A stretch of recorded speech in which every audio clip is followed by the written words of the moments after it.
There once was a kingdom called Ogidi, nestled between two rivers and guarded by forests so thick the sun struggled to shine through.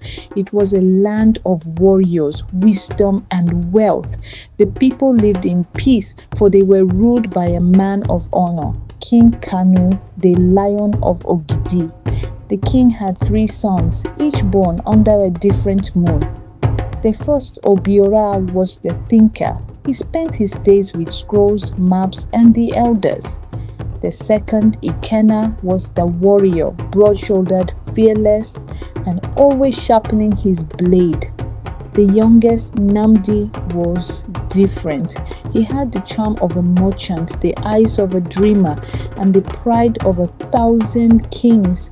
He was called the Golden Prince, not because of wealth, but because of how he carried himself. Head high, voice loud, and footsteps light like the wind. From the time he was a boy, Nnamdi was told he was special, too special. You will rule the world one day, people whispered. The stars favor you, the palace seer said. You are born for greatness, his mother often smiled. But Nnamdi misheard those words. He thought it meant he could do no wrong. While his brothers trained in the palace yard and studied with the elders, Nnamdi spent his days racing horses, throwing parties, and flirting with maidens at the river. He grew restless of palace rules, tired of his father's expectations. One day, at a royal gathering, the king stood and said, "One day I will pass my staff of power to the son who proves worthy." The court clapped. His brothers nodded, but Nnamdi frowned. "Why must I prove myself? I am a prince already. Why wait? Why not go out and make my own kingdom?" That night, he snuck into the royal treasury, took gold, jewelry, and a sacred ring. He saddled his horse and rode off into the night, leaving only a letter. "I will return, not as your son, but as a king in my own right." Nnamdi crossed rivers and mountains until he arrived at a distant city called Aro, a place of shining lights, music, and masks. In Aro, people didn't care about where you came from, only what you had. Nnamdi rented a mansion, threw golden coins in the market, and attracted crowds like bees to honey. He wore the finest robes, rode the fastest horses, and paid dancers to call him His Majesty.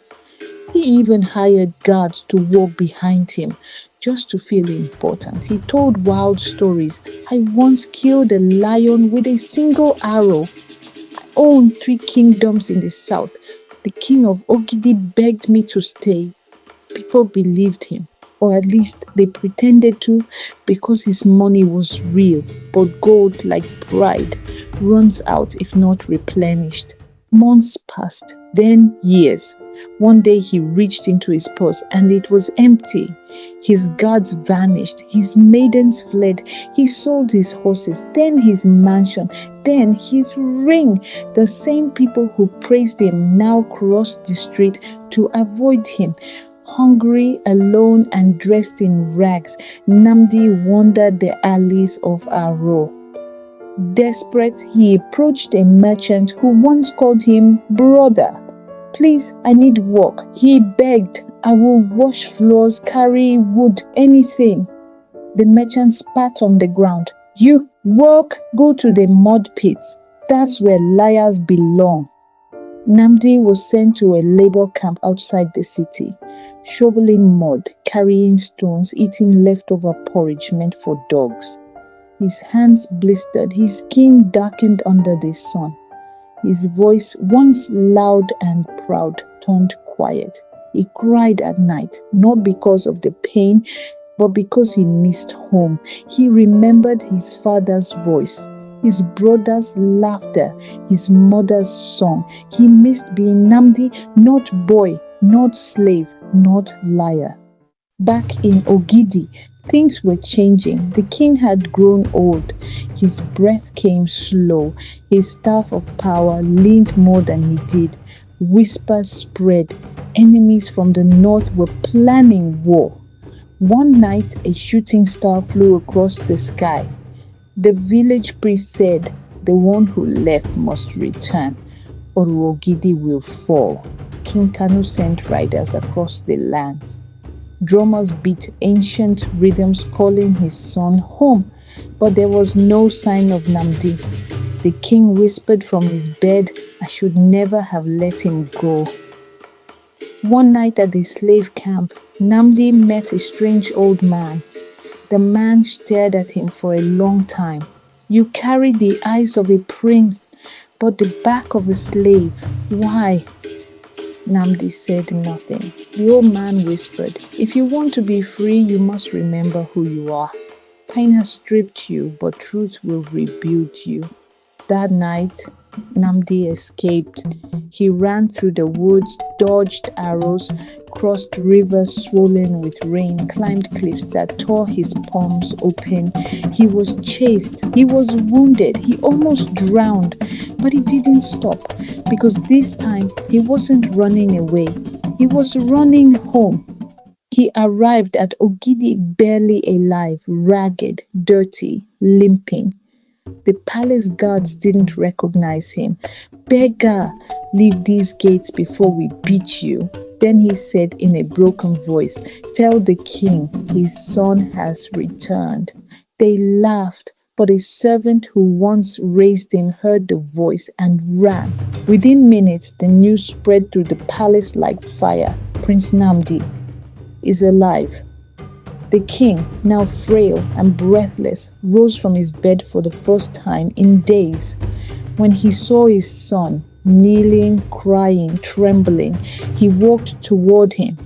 And with a shaking hand, he touched his head and whispered, "Welcome home, my son." Nnamdi was given rest, food, and fresh clothes, but not a crown. War was near. The enemies had crossed the river. The king called all three sons. Only one can lead our warriors. It must be the one who understands loss, loyalty, and leadership. Obiora, the wise one, stepped back. Ikena, the strong one, bowed. And Nnamdi, scarred but steady, stood up. "I will fight, not as a prince, but as your son, as your soldier." That night, under a blood-orange sky, Nnamdi led the warriors of Ogidi into battle. And when the dust settled, it was his voice that shouted victory. A week later, the kingdom gathered. Drums echoed, birds circled, elders wept. The king stood before the people and placed the royal crown on Nnamdi's head, not because he is the youngest, not because he is perfect, but because he left and returned wiser. Some men are born to rule, others are made by fire, storms, and scars. Nnamdi was both, because the greatest kings are not those who never fall, but those who rise again. You may lose your crown, your name, and your path, but never forget who you are. True royalty is not in how you look, it's in how you return.